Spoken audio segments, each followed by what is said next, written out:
Welcome to the Conscious Pivot Podcast with international speaker, business mentor, best-selling author of Pivot, and your host, Adam Markell. The Conscious Pivot shares the stories and wisdom of people who have successfully reinvented some area of their business and personal life. You'll gain powerful insights into how you can fully embrace new opportunities, increase your performance, and master the art and science of innovation and resilience. So please join Adam as he guides you on your conscious pivot. Hey, everybody. Welcome back to another episode of the Conscious Pivot Podcast. I'm your host, Adam Markell, and I'm feeling incredibly blessed this morning as I do pretty much every morning. I've started this new routine. I have a new ritual in the morning after I say my 4 words, the 4 words I've been saying for the better part of 10 years now. I've added a question right after that. And that question is, I wonder what miracles are coming today. It's a really interesting question for me to sit, to literally lie in bed and put that out to the universe, put that out to the space of all that's infinite and just limitless and knowing, and really, really knowing that a miracle can be everywhere. It is everywhere. So I don't pay attention to them enough. I don't acknowledge them enough, I feel. And now that I've started to ask that question, I guess it begs the question, are there miracles showing up in my life because I asked the question? I wonder what miracles are coming today. Or were those miracles there all along and I just wasn't paying attention to them? We'll all go that. I've got my beard on today. Those of you that are watching this on YouTube, I'm scratching my beard with that one. You might do the same. But I also feel really incredible because I get to spend time with a friend and a colleague and somebody that I've known for a while now. And I feel blessed to be able to share this gentleman and his work, his teaching with our community. You're going to enjoy, I think, finding out more about his story. We'll have full show notes at the end. You can find out more about the books he's written and the work he's doing, which I think is really cutting edge, pretty out there, and something that I support, and I'm looking forward to seeing a lot of people really be moved by his message. So I will get right into it, give you his name. His name is Mark Hattas, and he is an author. He's a thought leader, may not call himself that, but I believe he has this, he has access to information. Maybe he'll share a little bit of the way he sources that information, but he has access to information that really has the capacity to move people, move organizations, move large organizations. And he has already achieved a certain level of mastery that I think is, as a teacher, is something that I really admire. One of the books that I was just actually talking to him about before we hit the record button is this book called Awakening the Optimal Leader, which begs the question, for me anyway, what is an optimal leader? What does it mean to be in an optimal state of being? And in fact, he even has programs, I believe, that are coined with that phrase, optimal being. So we may dig into that a bit today too, but he's got a profound pivot story. So without further ado, Mark, welcome to the show. It's a pleasure to have you here today. Oh, thank you. It's awesome to be with you. Yeah. You're in Chicago, right? Yeah, just west of Chicago. It's a beautiful sunny day. It's warm. Yeah. I was just out enjoying I've got a beautiful garden in my front yard, and my wife planted these flowers this year, and they're just booming. They're so beautiful. So I was just enjoying those before joining you. Yeah. What a diverse environment the Midwest is, weather-wise. Oh yeah. Right. I mean, literally, you can get 3-4 seasons in a day sometimes, right? We've had those. You've had those. Yeah, you could be outside. It'll be 80 degrees and you'll feel it drop 20 degrees. Like, whoa, what just happened? What just happened? And isn't that just like life too, huh? I want to use that as a segue in the moment I feel called to say, you've had some seasons, you've had some sort of 3-season, 4-season days, haven't you? Personally. Yeah, sure have. Yeah, sure have. As we all have. I think your pivot story is really profound. And maybe we'll dive in there. You can start sort of any place you like, but you are very successful, have been for, I'm guessing now, probably the better part of 20 plus years. You've been a very successful entrepreneur. Why don't you start with how you got into business? What was that? Was that something you dreamt of doing when you were a kid? Was that the calling that you had from the time you were 8 years old to like own, operate, sell businesses? Is that your deal? You know what? There's two stories there that kind of merge together into that leap, because it's a leap to go from employment. I was working at GE Medical Systems prior to kind of heading down the path of entrepreneurship. And I would say the first is my grandfather, who was in the Navy during World War II and apparently a great athlete in his day. He, after the war, he started a carpet business, and he actually carpeted a lot of the homes in Chicago. And so my mom grew up in that environment. She would talk about that, and his business was still going on when I was a very young boy. And I just thought that was, gosh, you must be like brilliant, a genius to be an entrepreneur. And I felt so unworthy because I didn't have a real high view of myself at the time that I could ever be an entrepreneur. And so I'd hear these stories and just admire my grandfather, but still feel and I loved him so much, but felt this distance between what I viewed in him and where I was. And then the second story was that it was around 6th grade or so. I come down the stairs of my home. It's a 2-story colonial kind of house.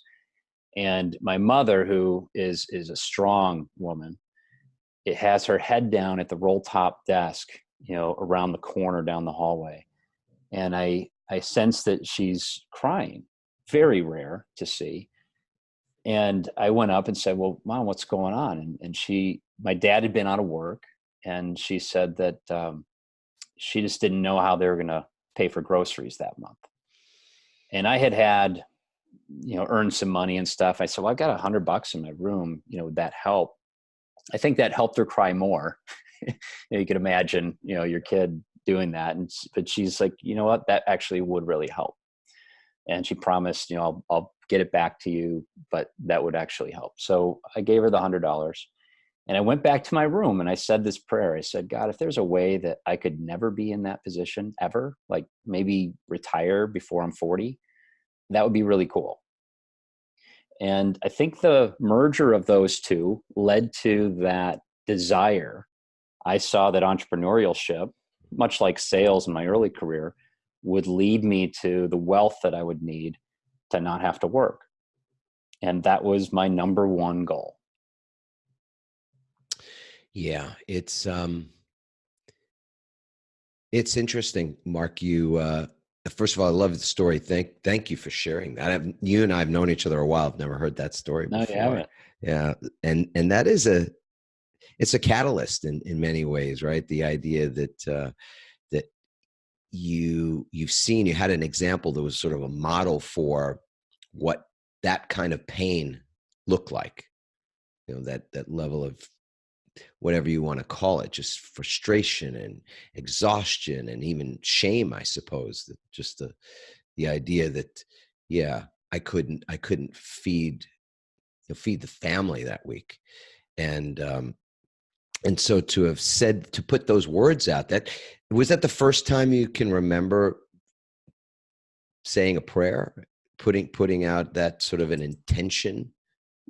I grew up, I'm a cradle Catholic, and grew up Catholic grade school, high school, Jesuit college. And so I was taught from a little youngster, about prayer. But it's not like we'd sit around holding hands praying or anything in the home. We'd just go to church on Sunday, and I'd go to school, and it was kind of a nuisance to me.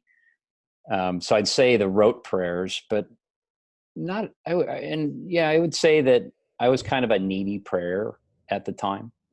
When I would need something, I'd pray. And otherwise, I'd just kind of go through the motions. And so I would say that nothing quite that extraordinary in terms of feeling so determined, but certainly consistent with how I prayed at the time. Yeah. So what was different? What would you say was different about that? And this is an interesting conversation, because I Yeah, pray and I believe in the power of prayer, and not in a religious sense. Not that I have any issues with people that pray in a religious context. I just believe in a source, an infinite source of divine everything, love, me too. and yeah, and whatever we call that. Um, I really feel that that's not outside of us. I don't believe it's something that's external, that it really is something that's within us and that we can all tap into, and are a part of. But there's a lot of times, I think, where prayer has that sort of obligation tied to it, because it is part of training that we receive in certain contexts growing up. And you said you're a cradle Catholic, so I'm sure you had your training for certain, as you say, rote prayers. So what was different about that prayer, do you think? And Well, I think there's two things that I want to share in context. One, and I'll share one quick story about my grandfather to give this context. Same grandfather. In the war, he was a mechanic for the Navy. And so he and some buddies, they loved playing football. So they all agreed, hey, let's do our maintenance on the planes, and then we'll go and play some ball. And he couldn't get, there's a carburetor part that wouldn't go back in. It just wouldn't fit right. It was really unusual because it would just normally drop in. So the guys are all done. And he's like, look, I got to finish this. Go ahead without me. And they were getting into an airplane to fly off to this field where they would go and land and play ball. And so he couldn't go, obviously. The plane takes off. As soon as the plane takes off, this part just drops right in. And that plane crashed. All the men on board died. And he raised my mother and his 8 children with the context that, look, we know not what a thing is or what it's for, but trust, even those moments that might be frustrating. I mean, he wanted to play ball. The holy, divine essence, source, whatever you want to call it, is there. It's there. The angels, they're guiding, and trust that, because the fact that that didn't go in means that I'm here, that my mother's here, that all went into motion because he didn't neglect his obligation to complete his tasks to go play ball. So that's one element of the kind of household you can imagine I grew up in. So right. My mom grew up with that, praying and getting answers, and she would receive insights when she would get the answers. I mean, she would see the prayer go out and the answer come back. And so I knew that was possible, and I was jealous, honestly, as a little boy. I'm like, what the F? How come I pray and I don't see the answer come back? Well, when we get to the rest of the story later, the answer to that prayer that day comes back before I'm 40 years old. I just couldn't see the answer when I was in 6th grade or 7th grade. When I got to look back and see exactly when it was, but I didn't see the answer then immediately. But yes, it was kind of like that desire was so strong. There was so much desire there that it just shot out, and like universe kind of collected everything that needed to happen. And I got into position to receive that answer. And when I saw it, it was just, whoa, what else am I putting out there? Yes. That was really where I was feeling I was curious what's different about that prayer than some of the other prayers. It's like, not every seed takes, and that seed took, and we're going to get to that in a second. So it wasn't a needy prayer. Is that the distinction? Was it just the magnitude? It was more of it was more of just it was almost like I was in this state of peace, but I wasn't experiencing what my mom was, right? She was experiencing this, tension and all the things you had mentioned.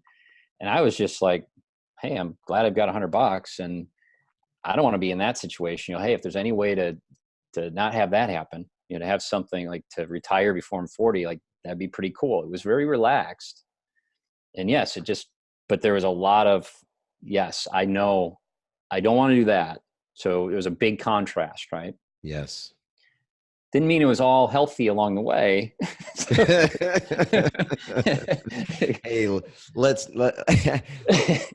not sort of gloss over the fact that anything that we're going to talk about today has, especially when it comes to the success of a business, is it's a long road. It's a winding road. It's an up and down thing, and it's in many ways well. Why don't we get into your story rather than my summarizing that? What did it look like for you to get out of a stable job? You're working for GE. I mean, gosh, Jack is your man. He's running. I love at the helm. This guy's Yeah, he was epic there when I leader. started. He was there. It was awesome. They were just doing black belt. A Six Sigma is just a new thing. Yeah. I was in sales. I was telling my son yesterday, like, as an engineer out of school, engineers kind of got jobs and then they'd get little raises along the way. I doubled my income within 12 months because I was in sales and was making a lot of money. And in fact, it's fascinating because I was in Kansas City. My wife and I had just gotten married. We had just gone through a loss of a pregnancy, and decided while she was going through her recovery, it was pretty intense. It was a twin molar pregnancy, which led her to be in the hospital for a month. And I said, and talk about prayer. At that time, I said a prayer. I remember being outside her room and they told me that they were doing a biopsy because they thought that the cancer cells that had produced from this molar pregnancy could be malignant. Mm. And I'm on tears, constantly at that time. And I just remember hanging up, talking to my dad at the payphone, slunk down into this chair outside her room. And I said, hey, God, just help her get well. I'm yours. Like, I'll do whatever. I was making a deal in a way, right? Yes. You give me her, I'm yours. And there were a couple times where I did that. And what happened was, you started to get well. Bartering with God, is that what you're saying? Attempting. Yes. And the call came, by the way, I got called on it.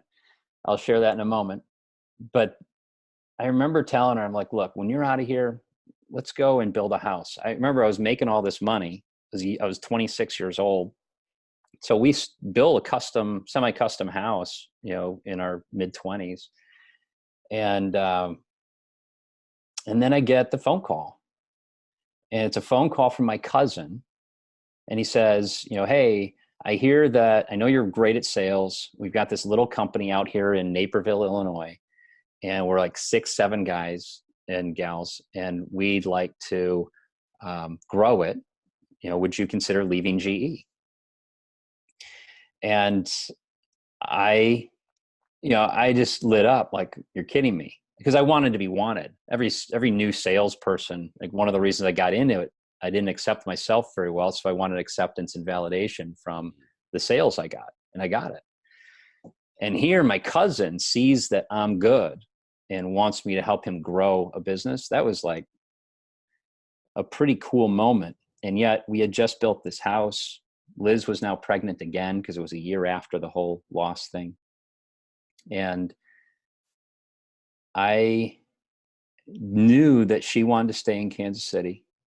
And I just said, hey, God, if there's like a way to have this happen and be obvious that this is the right choice, show us the way. And I'll tell you what, Adam, I'm writing a new book and it's got this story and a lot of these stories in it, but just, you can see the drops of wisdom and insights and the coincidences that line up to have it be so freaking obvious, including prior to us fully saying yes. A gentleman knocks on our door because we decided we'll put the house on the market. We'll see if it sells. If it sells quickly, sure. Guy knocks on the door to see our home. We were supposed to be gone before he got there, but he got there early. His real estate agent wasn't with him. His name's Buddy. And I'm like, all right, well, just come on in. So he comes into the kitchen. We start talking. He's like, well, why are you moving? I say, well, there's this job that I got drawn into with my cousin, and a little software company. You probably never heard of it. He said, "Oh, I'm in that business. What's the name?" I tell him the name. He said, "Oh, I'm one of their clients." And he worked for a company called Kemper. And we're like, "You're kidding." They had like 5 clients, Adam, in the whole world. Yeah. And one of their clients comes to Kansas City Is having to look coffee. at our house. Is in your kitchen. Because they were opening an office there or something. So it's just stuff like that. It's like, wait a minute, this is obviously happening. But it was that call. It was the call of, hey, are you going to come through on your commitment? Kind of the God call. You're going to come through on your commitment to do what is really optimal here. And thankfully it came through and we moved. Yeah. So you follow that guidance, you end up in Naperville. Yeah, I'm with this little tiny company, and 6 months later, the partners, we doubled the size of the company.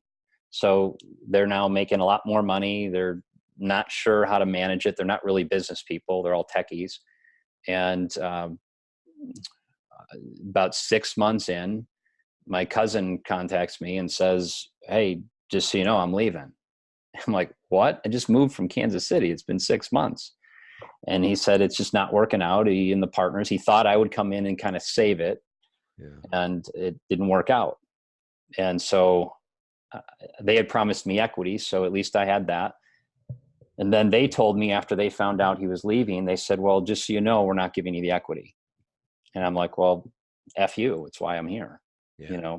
So I actually, that was the catalyst to say, okay, well, if you're not going to honor your commitments, then I'm going to leave. Yeah. And I started a company called Jenica. It was a software company. And that was in September 18th, 1998. Great day. Great day. You know what? We just passed that one. We did. Like we do every year. We did. They just had their 20th or 21st anniversary here. So what happens with Jenica? Let's do this. Gosh. We're gonna take a big leap now, like you said earlier, and let's leap from the point of inception. You've got this entrepreneurial bug, and the seed of that was sown early on in life, as we found out. And here you are. You're now no longer an employee. You're starting something from scratch. There's no guarantee of anything. And how's it go? And we had a 6-month-old. Oh, sorry. Let's add that to the first of 5 that kept coming. So you probably needed to have your head examined at that point, right? Just looking back, yeah. Yeah. If I wasn't insane already. So let me give you a couple of highlight points. We are working our tails off nonstop. I mean, till 11, 12 o'clock every night, out of the house, then move into an apartment, then move into an office, then grow the office. It's that story, right? Yeah. Kind of really progressive, slow growth. There were ups and downs. I didn't know, I'd never taken a business class. So I was learning everything for the first time, hands-on. My partner was a technical architect, brilliant. And we worked well together. He was kind of the operational mindset. I was the visionary sales mindset. So we worked very well, complementary. Because about 3 months after I had left, he and I joined together. My cousin and I rejoined. I should make that obvious there. And so we grew to about $1.5 million, closing up on $2 million in a pretty quick period of time. And I had a coach who said, what does the company look like when you're a little bit bigger? I said, well, what do you mean? He said, well, create the model of the business now. So I created the model. I knew I wanted to grow to a $20 million company, by the way. And so we created the whole architecture of what a $6 million company looked like when we were 2. My name and my partner's name were mostly in the boxes, but then we did it. It just happened, right? And that's what I found is every time we put an intention out there and we're clear about it, and we had to work, right? But I was more stressed about it than I needed to be because it was just going to happen. And that's what I've discovered is when we put a clear intention out, it's happening. And it's up to us to allow it to happen. So we grew to the 6 million, and then we quickly doubled to 11. We were very fragile. And in 2006, we had just booked some new office space. What do you mean you were very fragile? The business was very fragile. It was kind of like we outgrew our ability to deliver. Mm-hmm. And so we brought on a gentleman who was exceptional at that. He came on, helped really solidify our process so that we could actually deliver on all these things we were really good at selling. And we stabilized and then quickly grew up, over a couple of years to 20 million. And that led till 2010. But I'm going to tell the story of how we actually got to the sale. Okay. Along the way, by the way, again, lots of ups and downs. And whenever I was desperate, I'd pray. And whenever I'd pray, like the answer just showed up. And at some point along the way, I said, well, what if I just prayed all the time? So every day I just say, hey, I surrender. I surrender. I know not what a thing is or what it's for. I used kind of that thing I learned from my grandfather, and which I know comes from the Bible and stuff, but it's like, I surrender, I surrender, I surrender. So I started to do that more and more. Did you want to interrupt? No. Okay. So in 2009, we hire this woman, Allison, and she introduces this concept called Psych-K. And Psych-K is a tool that supports like changing beliefs very rapidly. And I'm like, this is cool. So I loved it so much, I invited our whole management team to go through it. And the ones who chose did. And there was a moment at the end, she said, okay, we're going to do a vision for this future state.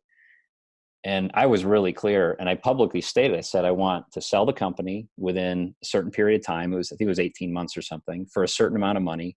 And I want to stay with the company for only 6 months. That was in 2009. So about, I think it was 14 months after that, some dynamics had taken place where I go to Thanksgiving in 2010.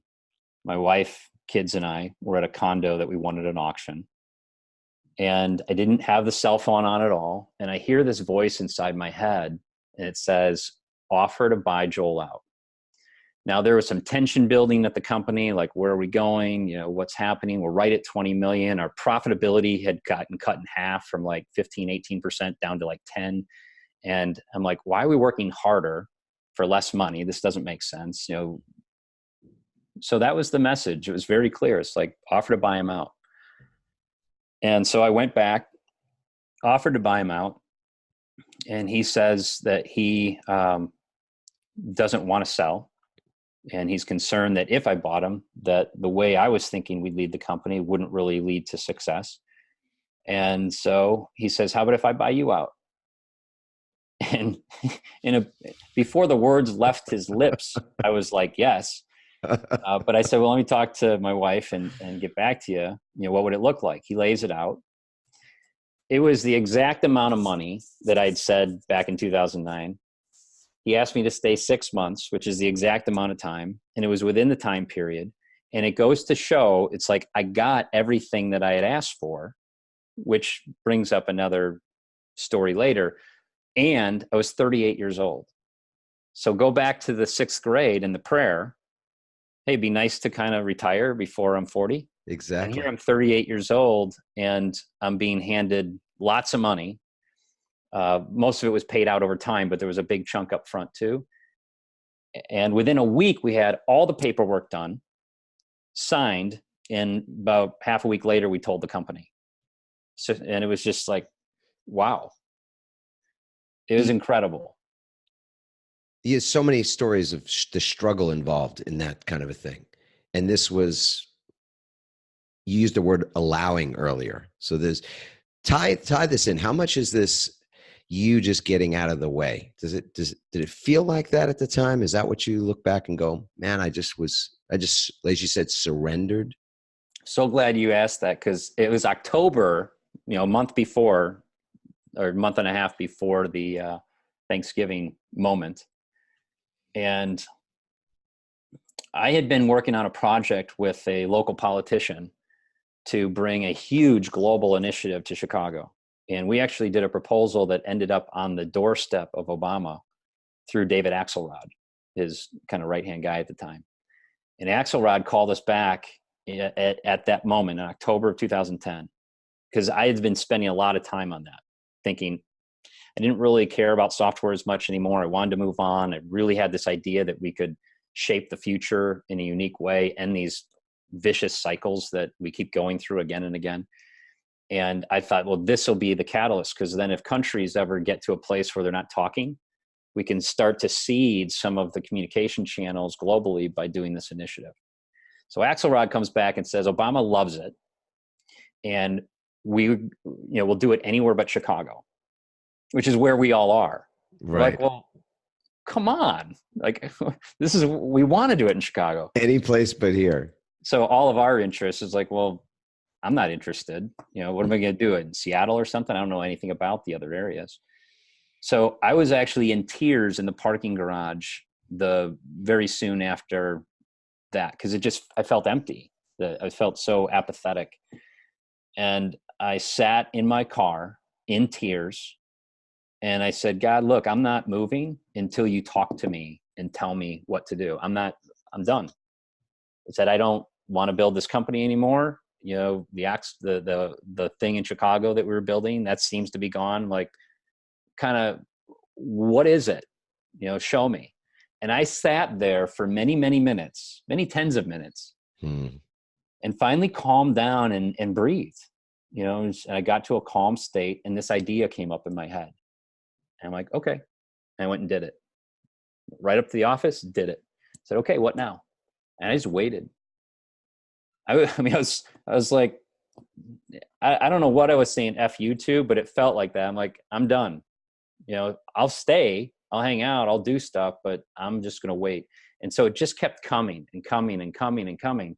And that's what led to the voice in the head in November saying, offer to buy my partner out, which obviously flipped around. And I got what I actually wanted, but wasn't conscious of it. The whole unconscious thing just made it happen. It's incredible. So yes, that was the struggle moment. That was the moment of, I'm done. I surrender. Show me the way. Right. A month later, out of the company. Let's fast forward beyond that. And we're going to take another big leap now. So there's you've closed, you've been paid, your consulting is done. You're sort of washed, you're finished with the company now. Yeah. Is this just sort of putting your feet up, sitting around and, watching your kids grow? As I heard Eddie Murphy talking about this just the other night, and I don't know if you ever see the comedians in cars getting coffee. Oh yeah. It's great. Freaking love that show. And he's having a whole conversation. I mean, really very interesting episode with Eddie Murphy, who at this point is not doing stand-up. I'm not sure what other projects he's got going on, but basically he says, no, man, I'm just lazy. I just, what my favorite thing to do is to do nothing. He's just watching his kids, and there's an element of with him, which is a totally separate thing, where there's a fear now because he is such an icon. And, even Seinfeld speaking to him, you could just sense that Seinfeld looks at him as this iconic figure. And oddly enough, Murphy looks at Seinfeld the exact same way. And Seinfeld looks at Murphy and thinks, well, there's a guy who's always so confident. I wish I could have had just a fraction of his confidence. And Murphy's like, I look at Seinfeld, and the only thing I ever really wanted was that guy's confidence. He always knew. He always knew so much, So each of them sort of hiding their own insecurity, their own lack of confidence, they're all of that. But in Murphy's instance anyway, he just hasn't gotten back on the horse when it comes to the stand-up stuff. And the sort of story in his mind is that if he did and he failed, it would be sort of an epic public failure. So just to get up and try new material, to create some bits and get some feedback is the normal process for a comic. They all do it. And they're like baseball players, and a Hall of Famer is going to hit 1 out of 3, 7 out of 10 are outs or strikeout, it's a failure.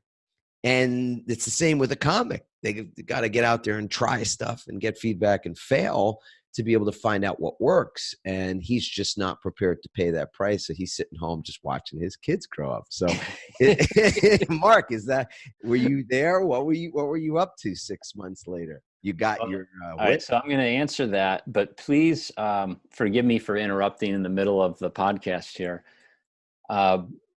Should I be thinking that we're trying to wrap up in the next 13 minutes? Are we tight on an hour? Because I can tighten some things up. Or how do you want to roll it? We never normally do this. We'll pull the curtain back now for everybody that's going, this is a conversation that usually it's like, turn the video, you can cut this later if you want. We don't edit shit. No, man. It's like organic, just the way it's supposed to be. You know what? I would love to see us wrap up in the next sort of 12 to 15. But okay, here's what's interesting to me. And I'll say this publicly. You are a great storyteller, Mark. So I'm fascinated. I know for sure that our community listening to this, hearing the stories about your grandfather, and what I'm tracking, and I'm sure everybody that is walking on the beach listening to this or driving in their car and taking it in, they're going, wow, there's some significant common denominators in your story to this point. Now, the story is far from over. And so that's why I know you just... That's why I'm asking me that question. But those common denominators, which people can put that into their own languaging, I think are pretty obvious, these sort of mile markers along the way. And they're really important. And I want to pay it, I'm paying attention. The best of the stories yet to come. Well, take a sip of your coffee, buddy, and load up. Let's go. All right. So 6 months after, so you were asking. So here's what happened. I had invitations to travel. People who knew I sold, suddenly I had offers to invest in their companies. I had lost the identity. And this is key. I'd lost the identity that I had so wrapped myself around, believing that I was this successful entrepreneur. I mean, the awards we won. I mean, I said I didn't care, but I guess I might have valued them a little bit more than I thought. It wasn't the award. It was the knowingness that we deserved it. Like, we kicked butt. And the downside to that was when it was gone, I had invested so much. I mean, 3 nights a week, I'd be gone from my family, networking, building relationships, serving on nonprofit boards. I mean, I was like humming. And suddenly I'm going 90 miles an hour to about 13. And it felt very weird. So I kind of went with the flow a little bit. One day in January, February, after I sold, a buddy of mine calls. He said, hey, I woke up from a dream. I was supposed to go to Israel with this group. And the message in the dream was that you're supposed to go and not me. And, my response, I'm like, yeah, it feels right. And I did. I talked to Liz. She's like, well, how can I say no to you going to the Holy Land, right? So I go for 16 days and amazing transformational experiences. I start writing a book because I thought, well, I've got a dozen years of journals. I would journal every day. I had a dozen years of journals all through the businesses, ups and downs. And so I start modeling that with a business book consultant. And I'm working on that. All my fears, all my insecurities, they all come rising up, during that 6-month period. And introduced to a concept in the summer of 2011. And it's a concept that was so foreign to me. I had grown up hearing that forgiveness was to let someone off the hook. It's like, oh, you're a good guy, so you should forgive. So I thought, well, okay, well, if someone's an a-hole, I'll be the proud good guy. Like, okay, well, I forgive you. Well, that does nothing for the pain that I was hanging on to. I felt slighted or hurt or, whatever feelings came up. There's anger and all that had nowhere to go. There's no outlet. So I'm introduced to this concept that true forgiveness, the forgiveness that the Jesus in his Aramaic tongue would have taught, was to release the brother, the sister, if you will, by letting go of attachment to what's going on in us. Allow the feelings to come up. Don't hang on to them. Allow them to come up. Allow them to be freed. Allow our perception of what we thought happened to change. I might have thought, well, Adam did this and he did it to hurt me. It's like, well, if I could breathe and feel the hurt and allow my perception to change, I might see that actually maybe you did it because there was a really good reason. And I could just say, Adam, when you did that, this was my experience, what was going on? And now we actually address it, right? And move forward. But I never did that. I just kind of made lots of assumptions, judged, hung on. And so here I'm learning this concept and I go into overdrive. I'm talking hours a day where I'm thinking of people from grade school and high school and college and work and thinking, well, I got to release judgment of this guy. And images would come up of these people and say, well, I release judgment of you. I forgive. I release this pain. I allow for that anger to be felt. And I was feeling this energetic release, and miraculous things started to happen around me, leading up to a week in September of 2011. And that week, which I will chronicle completely in the book, because I was writing the book during it. So during this experience of all these out of this world things, I'm writing every day about the experience. So it's live happening. And Adam, during that week, I had a wall moved. I had invisible hands heal a muscle that was so torn in my back, I couldn't even move. And I felt these hands, and then they rolled me over, lifted me up. I'd be in a room and I'd mention something about somebody related to roses, and the smell of roses would come up, or the smell of pipe came up. I remember hearing the thoughts of other people, and then they'd say it. And it's like, wait a minute, I just heard what it was they were saying. It was almost like I was plugged in to this different realm of understanding. I was knowing things beyond the moment, and I'd see them start to come about. And it was as if I heard, if you know Abraham Hicks, I heard her say this really well. She said, imagine you haven't eaten for a week, and then all of a sudden somebody gives you a pizza. You're going to look a little crazy when you go after that pizza, because no one's as hungry as you are. And it was kind of like that. It's like this world of the unseen that I knew was there, that I grew up being educated that was there, but didn't quite believe. Like, well, maybe it's there, maybe it's not, I don't know. Even though I had so much evidence. And here all of a sudden it's real, it's physical, like stuff's happening, visions are happening that are just incredible. I had one vision, and it was just as real as me talking with you right now, as me touching this computer. It looked that real. It sounded that real. It was just so incredible. And by the end of that week, I think that's enough of that setup for that story. I end up being dragged from my home and hauled off by paramedics. And I end up in the one place that I was terrified and had no context for, except for One Flew Over the Cuckoo's Nest. Actually, not even that. It was actually The Shining. The Shining was my reference for insane. And right. As soon as I was told you need to go to the psych ward, which I was told the day before, but I didn't go, I was hauled there. I'm like, oh, F, my life's over. I'm crazy. I'm going to kill somebody. Because that was my reference. Yeah. Crazy people kill people. And it was so wrong, so different. But that's where I ended up. I ended up in the psych ward in September of 2011. And I was there for a week. And I would say that some of the most wild ideas I had for what that would be like completely collapsed. And I realized these are just real people, and they're going through whatever they're going through. And I got to a place where I was fully medicated, fully diagnosed. And I said to the doc, hey, how do I get better? And this was just before I was going home. He said, well, what do you mean? I said, well, how do I get well? Like, how long does this last?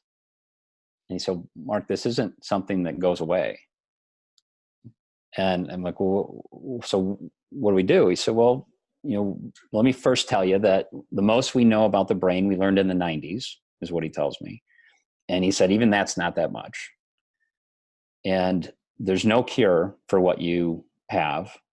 He said, I was diagnosed bipolar 1.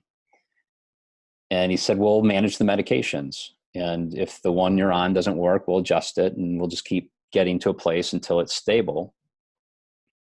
And I said, well, how long do I take those? He said, well, probably the rest of your life.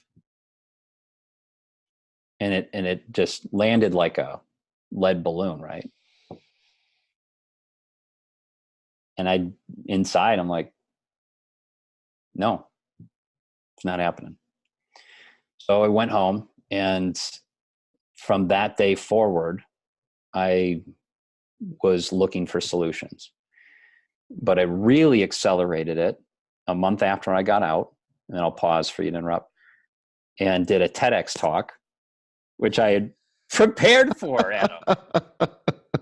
I was so ready. I memorized this thing. It was talking about ending global cycles of, these vicious cycles. And I showed patterns from historians and then my philosophy about what could stop. Well, interestingly enough, instead of focusing on the cycles out in the world, then I started to focus on the cycles in here and changing those. Right. Which helped me realize that they could change.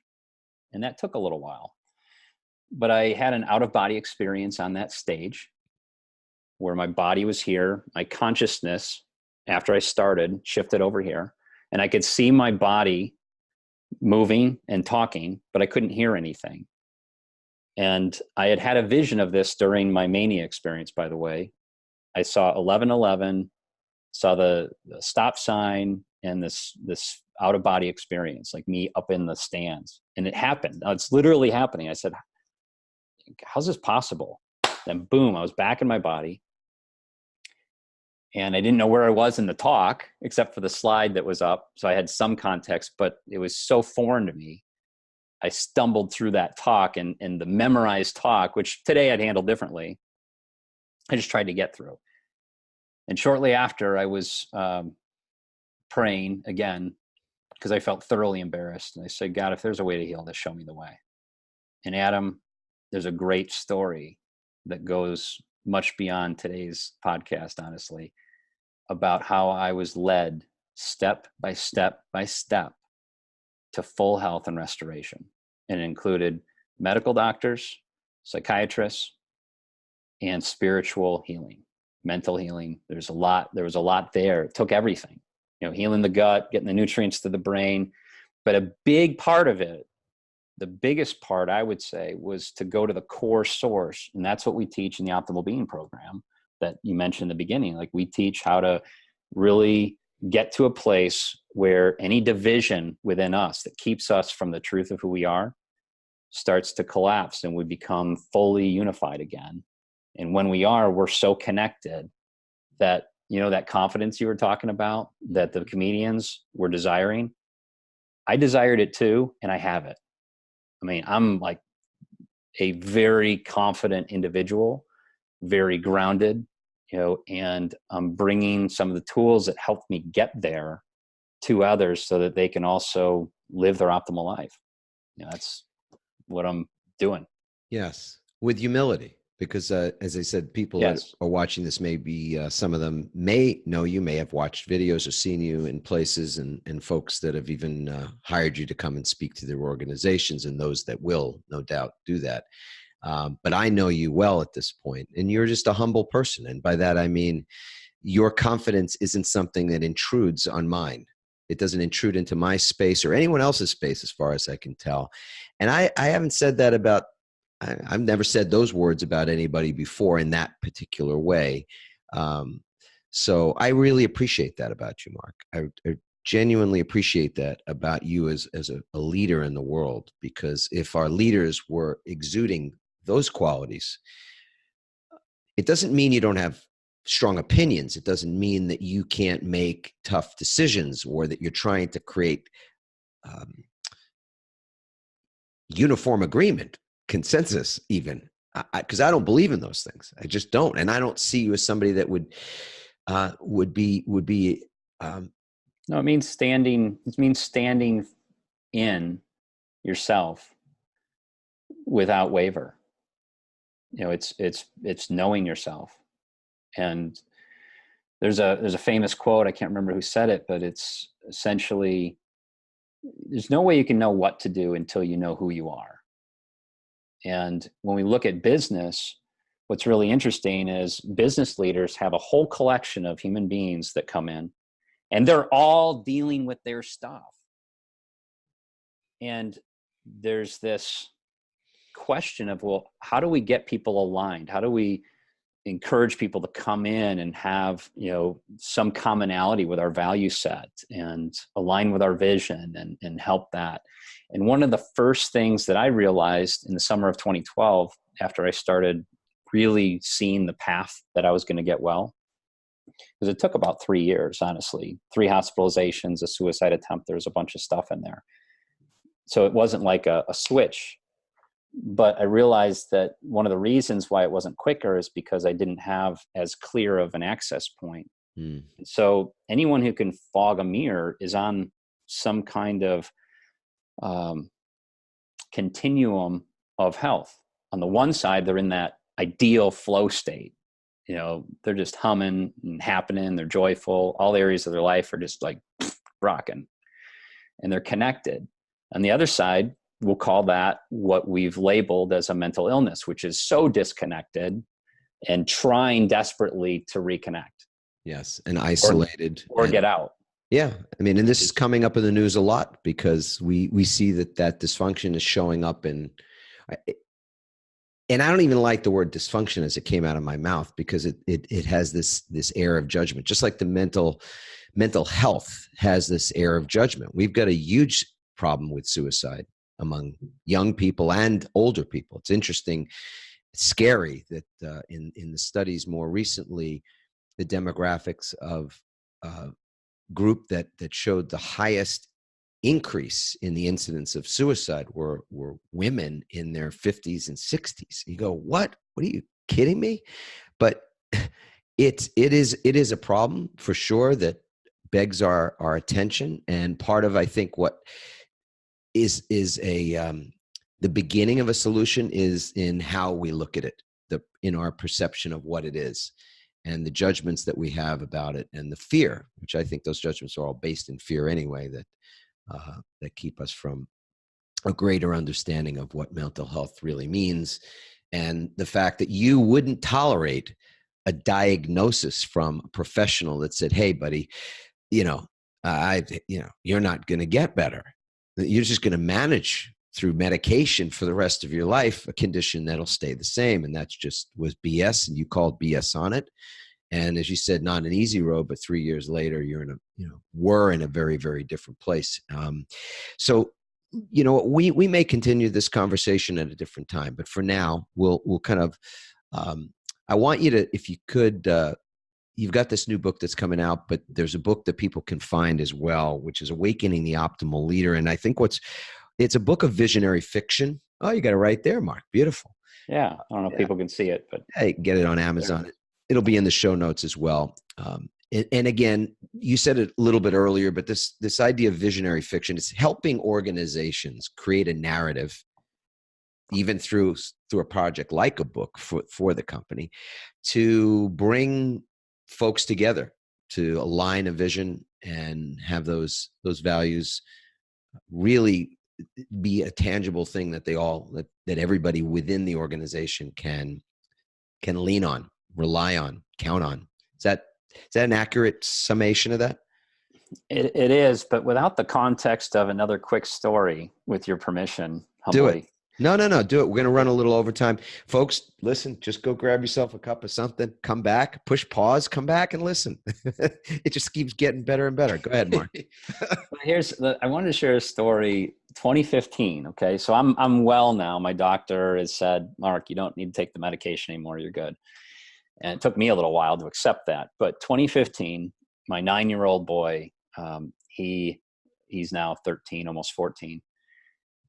He says, "Hey, Dad, would you lay down with me?" Before he was going to bed, and tell me a story. I'm like, "Yeah, sure." So I laid down with him, and I start coming up with a story. And night after night, he keeps asking me, "Hey, would you tell me another story, Dad?" One night, I know he's going to ask me, I'm thinking, I don't know if I have any stories left. I'm running out of stories here, buddy. Been there. He keeps I asking. know that one. And I loved it. It was fun. But on this particular night, I just hear this inner voice again, and it's so clear. It'd be like if you were speaking in my head, but it was my voice, right?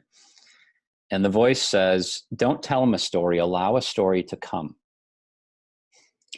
And Adam, as if what I shared wasn't unusual already, one of the most unusual experiences of my life occurred. I experienced my lips moving, words coming out, but no pre-thought or anything. It was just that it was almost like I paid $5 to go see a movie, and I was watching this unfold and participating. And at the end, it was the best story, by the way, of all the stories I had told. But it didn't feel like it came from the me that had told the previous ones. There's that allowing again.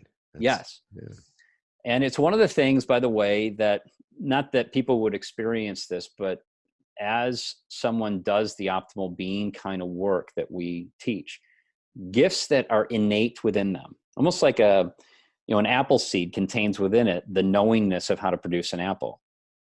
It was almost like that. It's like something within me that I had resisted came forward, and this knowingness of how to do this story thing, how to really be surrendered, how to be in that state of allowance, how to be whole came forward.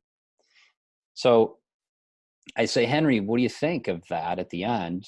And he kind of took his fingers out of his mouth and gives me a thumbs up. He said, Dad, that was really good, but it's just going to get better.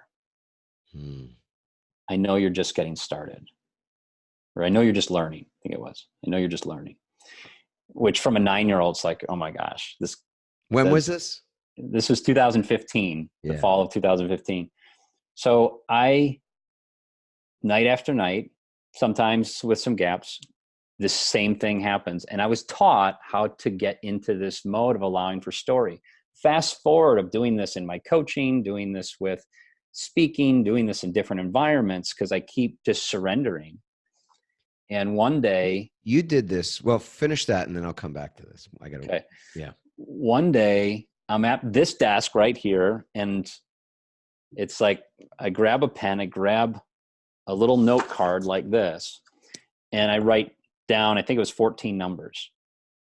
And then these words are written. And I'm watching these words come, like, well, what is this? And at the end, I hear that same voice say, okay, go down in the basement and record this book. And that is Awakening the Optimal Leader. It took 90 minutes. I sent it to the editor and publisher to get it produced. And I said, well, what's this for? And the answer was, I'm going to create these books for companies so that their story can be told. It starts with their truth of what actually has happened, their vision of where they want to go, and then interview some of their people to see what are the gaps that might be in the way.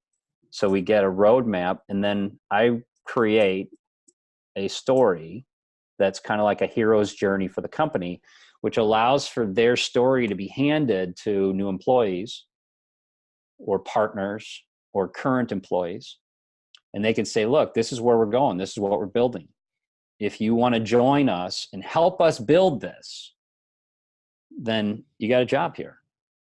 But don't accept until you believe that this is a place that you really want to be, which is something, if you look at the millennials and some of the younger generation, they want to belong. They want someone who's got a vision, who's got clarity, who's willing to say, yeah, this is what we're creating, and have enough room in it so that the new people come in and put their stamp on it and contribute.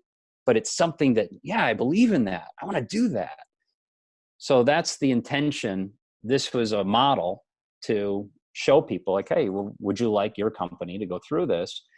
And then some of them may want to also, do some of the program stuff we do, but even just the book to hand to future employees, it's like, people love this, by the way. And I'm looking for companies that, want to dive right in with that. Absolutely. Yeah. Back to what you said earlier, and then we're going to wrap up for the allowing, because you were at one of our programs, maybe, I think you did the speaker program last year, was it? Or was it earlier in this year? Part of enrollment. Yeah, exactly. And I watched you do that. I mean, I saw you allow for, in a moment, you could call it inspiration or guidance or something, but you just were so present. And a big part of when we work with people on public speaking is that distinction between pretense and presence. And obviously pretense is much about the ego and much about defending and protecting and just everything that kind of creates that identity that we walk around with, that facade. And presence is very vulnerable. It's that place of transparency on some level even, and certainly represents truth and in the moment for sure. And this sort of empty vessel that allows for whatever it is to flow in a pure, clean, clear way. And I saw that happen for you. It was a very distinct moment, and it was very moving because the people that were there, the rest of the folks that were also participating were all, sort of in awe of that moment when you got into that space, when you were in that flow state. So to me, seeing you in front of organizations is something I continue to look forward to, because there's just a great deal that you have to share. And I say this to everybody who's listening to this, you could be certain that there's a level of allowing, and maybe it's allowing yourself to have a bigger influence in the world, to have a bigger impact. I'll bring it back to Eddie Murphy. I mean, look, it's hard not to look at that man and go, Jesus, just a comic genius. Anything you ever saw of him, whether you liked the material or didn't. I mean, it's just, man was a command of that genre. And I really truly believe right now he's just not allowing himself to go into that space of pure vulnerability, which would allow him to learn something about what's funny in the moment, what's funny now. What's was funny in 1976 may be funny now, but that's really just not what's relevant.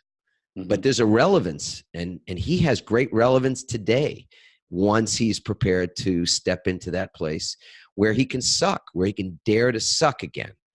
Get that freedom to be. Well, that's our speaker book. It's called Dare to Suck, which we're in the process. Everybody pick that up. Yeah, pick that one up, right? But so Mark, what a pleasure, brother. So happy to have you on the show. Last little thing. Do you have a ritual practice in the morning that you start the day with? Because clearly this is a work in progress for all of us, and your day begins same as mine does, with the first thought of the day, with the first action of the day. What does that look like for you?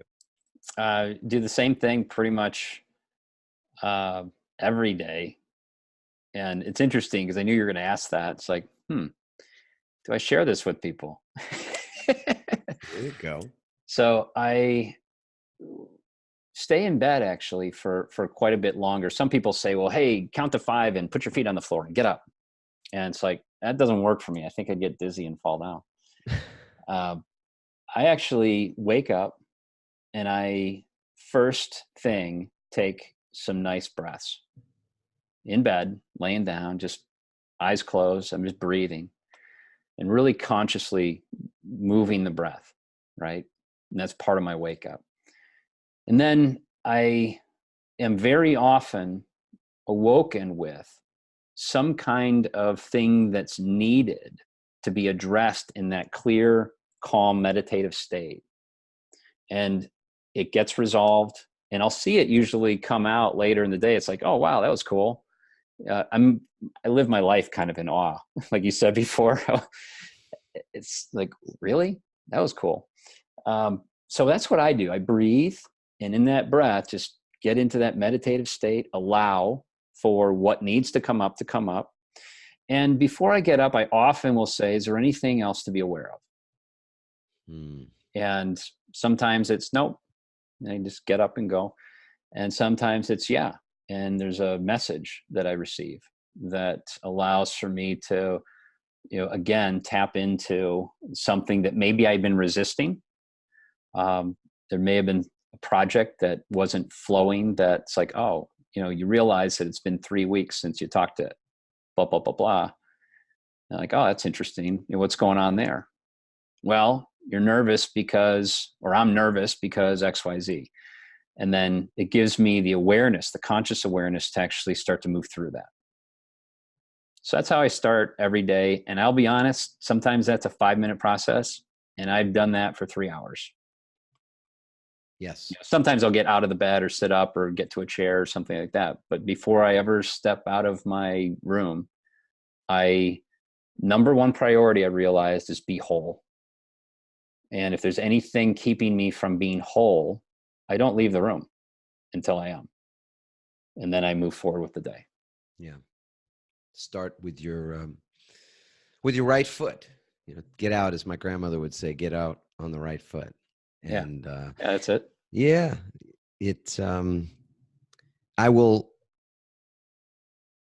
Allowing is so profound in so many ways. It's a beautiful thing. I'm taking that in myself, even in this moment, how important it is that we allow for a space of that. And you can't do that when you get your cell phone in your hand necessarily, and you're checking on, who called you while you were sleeping, or messages, and Facebook and any other number of things that will just immediately take you into a different space, maybe less than whole space to start the day with. My practice has been the same for so many years. It's just 10 seconds. It's, I think part of what I enjoy about that is it's the level of its simplicity, and I can count on it. I don't have to create it anew. So there's a predictability to it as well. Yep. But I wake up first and foremost, and I think that's the key right there. Wake up. And the alternative ain't so good. So I chuckle at the fact that there is that moment of waking that could have gone the other way, and I then shift my attention to being grateful and appreciative of whatever it is in that moment that I can appreciate. And there's so much, and it's infinite, it's endless. And that's the second piece of it. And the third is this feet on the floor, or even from the bed, 10 seconds to couple the gratitude or put the gratitude feeling into action. And that action is this verbal statement thing I say out loud, which is, I love my life. I love my life. Mark, what are the words? I love my life. I love my life. Yes, yes, and I do. You do, brother. I love my life for sure. Yeah. Awesome. Well, you have a blessed day, everybody. Have a great evening, day, morning, afternoon, wherever you are right now. We'd love to find out how you're doing and where you're at. So if you want to leave a comment, go to adammarkel.com/podcast. Leave a comment there. You can leave a review on iTunes. And of course, tell some friends, subscribe, and come find us on Facebook and elsewhere in the world of social. But for now, anyway, have a great rest of your day. Ciao for now. Bye-bye. Thank you. Thanks, Mark. Thanks for listening, everyone. We hope you now have the tools and greater insights to navigate your own pivot. Help us inspire others by sharing this episode and leaving your comments over at adammarkel.com/podcasts. For more tips, strategies, and support as you consciously pivot into a new business and lifestyle you love, join our Pivot community on Facebook at pivotfb.com.